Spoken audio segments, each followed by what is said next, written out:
About 1/10 of the world suffers from cancer. About 18 million people suffer from heart disease, and 21.8 million people have died from AIDS. With these outstandingly large numbers, technology is very much necessary to come closer to a cure or treatment. The medical field has many different types of technology, ranging from chemotherapy to X-ray machines. We have come very far medically in the world, so how can we say technology is bad? Technology goes much further beyond Facebook and iPhones. There are various medical types of technology that cannot be classified as anything but beneficial, and we seem to forget all about them. This is probably because we use computers and phones so much every day, we forget about all the technology that is much more beneficial than any website on the internet could ever be.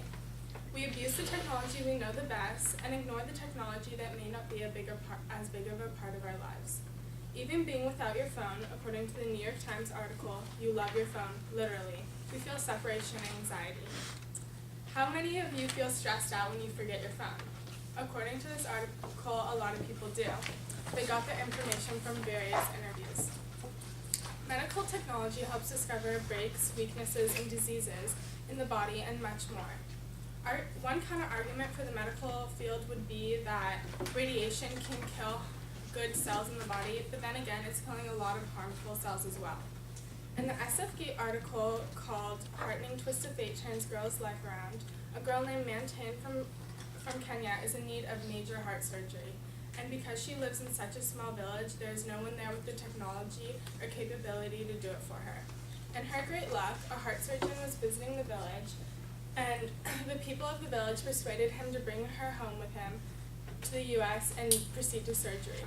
The surgery went great, and if she hadn't gotten this, she would have died in a few short years. Many of us don't use technology in the best way possible, so we instantly classify it as bad. In the book Feed by M.T. Anderson, Violet was the only person who used the feed in a beneficial way. Titus described the scene with her on the way to a party. While we flew to the party, she told me weird things she's read on the feed.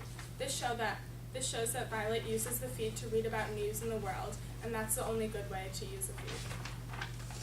He also says, "That night I could feel another message caching. It was a big one. It was huge." This is what was going through Titus's mind before Violet was sending him all her memories. It was smart of Violet to do so, and this shows another example of using the feed in a beneficial way. Technology can be very beneficial to our lives, as medical technology has shown us in many different ways. We should stop bashing what we've created and embrace the amazing aspects of these creations.